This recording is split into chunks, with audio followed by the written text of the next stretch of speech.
তার কাজ পাও না। লেখাপড়া ইউনিভার্সিটিগুলোকে স্ট্যান্ডার্ড মানে করো। গোটা ওয়ার্ল্ডের আমাদের শ্রেষ্ঠ ভার্সিটি ঢাকা ভার্সিটি গোটা ওয়ার্ল্ডের পড়াশোনার দিক দিয়ে 1200 নম্বর তালিকার পরে আছে। কত নম্বর? 1200-এর পরে আছে। এই হচ্ছে পড়াশোনার অবস্থা বর্তমানে। পড়াশোনার দিকে আগাও, শিক্ষার দিকে আগাও, যুব সমাজকে ধ্বংসের পথ থেকে ভালো পথের দিকে নিয়ে গিয়ে আসা আগাও। এটা জাতিকে উপহার দাও, গোটা ওয়ার্ল্ডে দেখিয়ে দাও, তাহলে এই জাতি হবে একটি সুশিক্ষিত জাতি, একটি ভালো জাতি। সামনে যে জেনারেশন আসতেছে এটা তো অন্ধকার ছাড়া আমরা কিছুই দেখছি না। খুব ভয়াবহ এক জাতিতে আমরা সামনে পরিণত হচ্ছি। আল্লাহ যেন আমাদেরকে হেফাজত করে, বলেন আমিন। এই যুব সমাজকে যেন আল্লাহ হেফাজত করে, বলেন আমিন। আচ্ছা, শুনতেছেন? আসেন, পৃথিবীর ব্যাপারে প্রথম যে একজন বিজ্ঞানী ধারণা দিয়েছিল সে বিজ্ঞানীর নাম হচ্ছে গ্রিক জ্যোতির্বিজ্ঞানী টলেমি। টলেমি বলেছে সূর্যের চারপাশে, পৃথিবীর চারপাশে সূর্য ঘুরে, পৃথিবীর চারপাশে সূর্য ঘুরে। টলেমির এই একটি থিওরি বিজ্ঞান মহলে 250 বছর টিকেছিল। কত বছর? 250 বছরে কেউ টলেমির এই থিওরিকে ভুল প্রমাণ করতে পারে নাই। একটাই বলেছে, টলেমি যে থিওরি দিয়েছে এটা পুরোটাই সত্য, যে পৃথিবীর চারপাশে সূর্য ঘুরে। 250 বছর পর দুই গ্রিক জ্যোতির্বিজ্ঞানী নিকোলাস কোপারনিকাস বলেছে যে টলেমি যে থিওরি দিয়েছে এটা পুরোটাই মিথ্যা, ডাহা মিথ্যা। তাহলে সঠিক কি? যে পৃথিবীর চারপাশে সূর্য ঘুরে না, সূর্যের চারপাশে পৃথিবী ঘুরে। তো পৃথিবীর মানুষ অ্যানালাইসিস করে দেখলো যে হ্যাঁ, এটাই সত্য। নিকোলাস কোপারনিকাস এই তথ্য দিতে গিয়ে এই পৃথিবীর মানুষকে আরেকটি ভুল তথ্য দিয়ে গেছে। ভুল তথ্যটা কি? যে সূর্যের চারপাশে পৃথিবী ঘুরে কিন্তু সূর্য ঘুরে না। এই সূর্য ঘুরে না, এই ভুল তথ্যটা বিজ্ঞান মহলে 50 বছর টিকেছিল। 50 বছর পর আধুনিক বিজ্ঞান প্রমাণ করেছে যে নিকোলাস কোপারনিকাস যে তথ্য দিয়েছে এই পুরোটা তথ্যই মিথ্যা।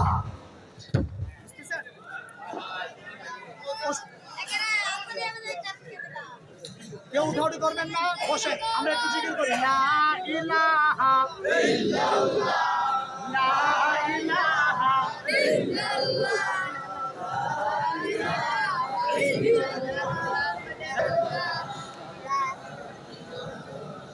লা ইলাহা ইল্লাল্লাহ মুহাম্মাদুর রাসূলুল্লাহ সাল্লাল্লাহু আলাইহি ওয়াসাল্লাম।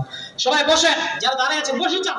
এই যে হাজার হাজার মানুষ বসে আছে, আপনাদের একটু পর জায়গায় পাবেন না, যেহেতু পিছনে জায়গা আছে। দাঁড়ায় না থেকে বসে যান, বসে যান। আমি এক্ষুনি ছেড়ে দিচ্ছি, হুজুর চলে আসবে ইনশাআল্লাহ। আমার কথাটা শেষ করছি, শুনতেছেন? সবার মনোযোগ আছে? আল্লাহ কবুল করুন। নিকোলাস কোপারনিকাস তথ্য ভুল দিয়ে গেছে, বলেছে সূর্য ঘুরে না। বর্তমান সায়েন্টিস্ট, মডার্ন সায়েন্স, আধুনিক বিজ্ঞান বলছে নিকোলাস কোপারনিকাস যে তথ্য দিয়ে গেছে এটা পুরোটাই মিথ্যা। সঠিক তথ্য কি? আল্লাহ পাক বলেন, লাশ-শামসু ইয়ানবাগি লাহা আন তুদরিকাল কমর ওয়ালাল লাইলু সাবিকুন নাহার ওয়া কুল্লুন ফি ফালাকি ইয়াসবাহুন। বর্তমান সায়েন্টিস্ট গবেষণা করে দেখেছে সূর্য, গ্রহ, গ্রহ নপুঞ্জলি, নিহারিকা, ধূমকেতু যা কিছু আছে প্রতিটি জিনিস কোনো না কোনো বিন্দুকে কেন্দ্র করে ঘুরপাক খাচ্ছে। তাহলে সূর্য ঘুরে। বর্তমান সায়েন্টিস্ট এই তথ্য দিয়েছে নিজেদের নামে, অথচ তারা এই তথ্য চুরি করেছে সূরা ইয়াসিন থেকে। সূরা ইয়াসিন আল্লাহ কি বলেছেন? লাশ-শামসু ইয়ানবাগি লাহা আন তুদরিকাল কমর ওয়ালাল লাইলু সাবিকুন নাহার ওয়া কুল্লুন ফি ফালাকি ইয়াসবাহুন। তাহলে এই তথ্য বর্তমান বিজ্ঞানের নয়, এই তথ্য হচ্ছে আল্লাহর কোরআনের। সুবহানাল্লাহ বলেন। এই যে স্টিফেন হকিংসের নাম শুনেছেন? স্টিফেন হকিংস, সে কিন্তু নোবেল পেয়েছে বিগ ব্যাং থিওরি আবিষ্কার করে। বিগ ব্যাং থিওরিতে কি বুঝিয়েছে? যে মহাকাশে, মহাবিশ্বে যা কিছু আছে তা দিন দিন সম্প্রসারিত হচ্ছে, বড় হচ্ছে, ছোট হচ্ছে না। অথচ স্টিফেন হকিংস এই তথ্য নিজের নামে চালিয়ে নোবেল পেয়েছে। গবেষণা দেখা গেছে স্টিফেন হকিং এই তথ্য নিয়েছে আল্লাহর কোরআন থেকে। সুবহানাল্লাহ বলেন। আল্লাহ পাক বলেন ওয়াস-সামাআ বানাইনাহা বিআইদিন ওয়া ইন্না লামুসিউন। আল্লাহ বলেন এই আকাশ আমি বানিয়েছি, মহাকাশে যা কিছু আছে তা দিন দিন সম্প্রসারিত হচ্ছে, দিন দিন বড় হচ্ছে, দিন দিন ছোট হচ্ছে না। এই যে আকাশ জমিন, চন্দ্র সূর্য গ্রহ গ্রহণপুঞ্জলি নিহারিকা ধূমকেতু গ্যালাক্সি মিল্কি যা কিছু দেখতে পাচ্ছেন সব দিন দিন বড় হচ্ছে, দিন দিন সম্প্রসারিত হচ্ছে। সুবহানাল্লাহ বলে। এটা স্টিফেন হকিং নিজের নামে তথ্য চালিয়ে নোবেল পেয়েছে। এই যে লোহা, পূর্বের সায়েন্টিস্ট বলেছে লোহা আসছে মাটি থেকে। কোত্থেকে? যে লোহা থেকে আমরা ঘর বাড়ি তৈরি করি, মাটি থেকে। অথচ এই লোহা আসছে আকাশ থেকে। বর্তমান সায়েন্টিস্ট বলতেছে, বর্তমান সায়েন্টিস্ট যে কথা বলেছে তারা এই তথ্য নিয়েছে আল্লাহর কোরআন থেকে। যেমন আল্লাহ বলেন وأنزلنا الحديد فيه بأس شديد ومنافع للناس। আল্লাহ বলেছেন আমি এই লোহাকে আমি তৈরি করেছি, এই লোহার মধ্যে রয়েছে বহুমাত্রিক কল্যাণ এবং প্রচন্ড শক্তি। সুবহানাল্লাহ বলেন।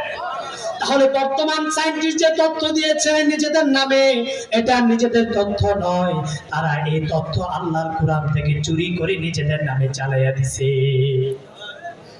আরে মিয়া সাহেব, এই যে ইংরেজরা, হিন্দু ঐতিহাসিকরা আমাদের ইসলামের সুবহান নামগুলো তারা বিভিন্ন পেশার সাথে জড়িয়ে আমাদের এই সুবহান নামগুলোকে প্রশ্নবিদ্ধ করেছে। যেমন কাজী, যারা বিয়ে পড়ায় তাদেরকে আমরা কি বলি? জোরে বলেন, কি বলি? কি কাজী নাকি ম্যারেজ রেজিস্ট্রার? জোরে বলেন। কাজী কাকে বলে? Chief justice. একটি ইসলামী রাষ্ট্রের প্রধান বিচারপতি যে, তাকে বলা হয় কাজী।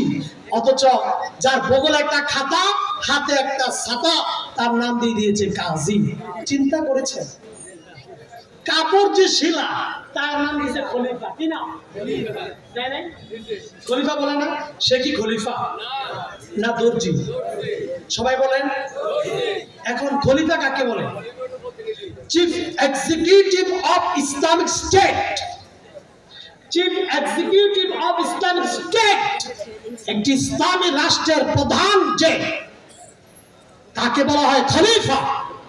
অথচ যে কাপড় শিলায় তার নাম দিয়ে দিয়েছে খলিফা।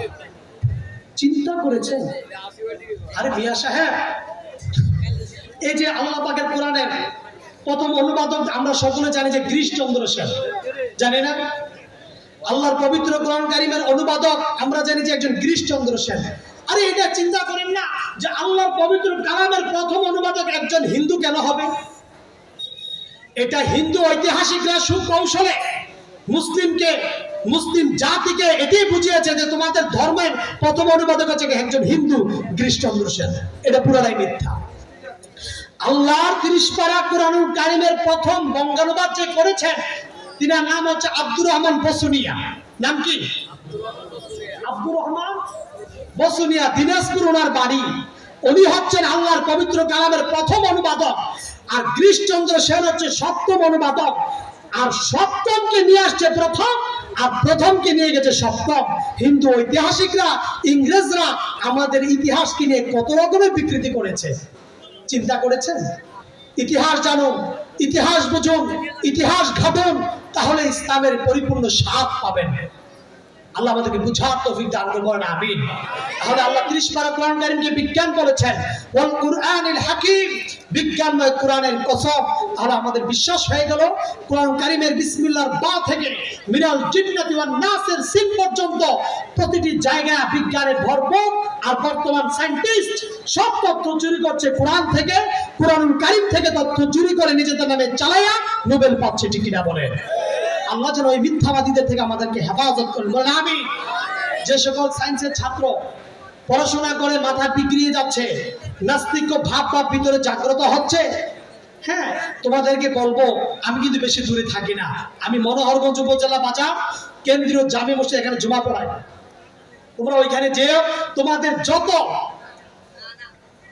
নাস্তিকবাদী প্রশ্ন আছে আমি অদমকে করো, ইনশাল্লাহ সর্বোচ্চ আপনি জবাব দেওয়ার চেষ্টা করব।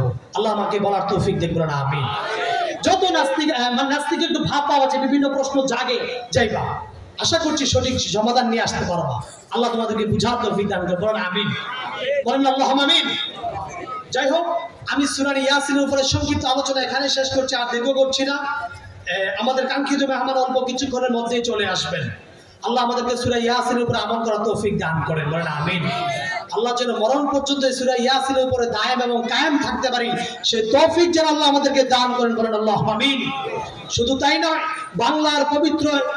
এই বাংলার পবিত্র মাটি, প্রতিটি ইঞ্চি মাটিকে রক্ষা করার জন্য আফগানের প্রতিটি মুজাহিদের মতো যেন অগ্রণী ভূমিকা যেন আমরা পালন করতে পারি, সেই তৌফিক যেন আল্লাহ আমাদেরকে দান করেন, বলেন আমিন। যে বা যারাই এই দেশকে নিয়ে ষড়যন্ত্র করছে, ওই সকল কাফের, মুশরিক, নাস্তিক, ইসলাম বিদ্বেষী আর রামবান্ধব থেকে যেন এই দেশকে আল্লাহ হেফাজত করে, বলেন আমিন। আজকের মতো এখানে বিদায় নিচ্ছে, আমার জন্য দোয়া করবেন, আমি আপনাদের জন্য দোয়া করি। আল্লাহ আমাদের সকলকে দোয়ার মধ্যে শামিল রাখুন, বলুন আল্লাহ আমিন। আপনাদের বিশাল প্রোগ্রাম, হাজার হাজার মানুষ তাকিয়ে দেখেন, এই হাজার মানুষ বসে আছেন। আমাদের কাঙ্ক্ষিত মেহমান অল্প কিছুক্ষণের মধ্যে চলে আসবে। আমি 2-4-5 মিনিট আপনাদেরকে কষ্ট দিব, আপনারা কি কষ্ট সহ্য করবেন? ধৈর্য ধরতে পারবেন? বলেন আল্লাহ আমিন। আমি আপনাদের কাছে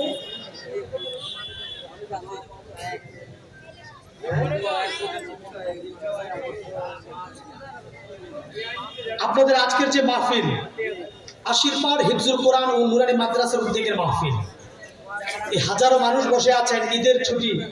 আজকের মাহফিলকে কেন্দ্র করে আমার মনে হয় না আশেপাশে অনেক চাকরিজীবী ব্যবসায়ী বাড়ি ঢাকায় যান না, রয়েছে, নিয়োগ করেছে আগামীকালকে যাবে প্রোগ্রাম শেষ করে। তো আপনাদের এই মাহফিলের যে মাদ্রাসার উদ্যোগে প্রোগ্রাম হচ্ছে, আশিরপাড় হিফজুল কোরআন ও নুরানি মাদ্রাসার উদ্যোগে, এই মাদ্রাসার উদ্যোগে আজকের প্রোগ্রামটা, এই মাদ্রাসায় প্রায় 9 লক্ষ টাকা ঋণে আছে, যেটা মাদ্রাসার মুহতামিম আমার শ্রদ্ধাভাজন বড় ভাই, খুব প্রিয় ভাই, আমাকে দাওয়াত দেওয়ার জন্য আমার বাসায় গিয়েছেন। এই প্রোগ্রামকে আজকে কয়েক মাস আগেই ফাইনাল করেছেন, আলহামদুলিল্লাহ। তো ভাই আছেন, ভাই আমাকে স্লিপ দিয়েছে, বলছে হুজুর 9 লক্ষ টাকা ঋণ আছে আমরা।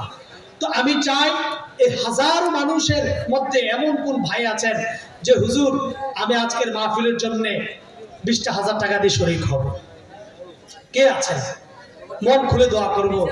এই হাজারো মানুষ সাক্ষী থাকবে আপনার মার জন্য, বাবার জন্য, যে হুজুর আমার তো মা নাই, আমার তো বাবা নাই, রমজানুল মুবারক গিয়েছে, মা বাবার মুখে এক লোকমা খাবার তুলে দিতে পারি নাই, একটা ভালো পোশাক মাকেও দিতে পারি নাই, বাবাকেও দিতে পারি নাই, বাবা মা যখন ছিল কামাই করতে পারি নাই, ইনকাম ভালো ছিল না, এখন হাজার হাজার টাকা কামাই করি, মাও নাই, বাবাও নাই, বাবা মা রুহের মাগফিরাতের উদ্দেশ্যে মাদ্রাসার যে ইয়াতিম ছেলে মেয়ে আছে তাদের খাবারের জন্য, লেখাপড়ার জন্য আমি 20,000 টাকা দিয়ে শরীক হব, এমন কোন ভাই আছেন? দুটো হাত তুলে দেখান, আমি দোয়া করে দেব। মেহমান চলে আসবেন অল্প কিছুক্ষণের মধ্যেই।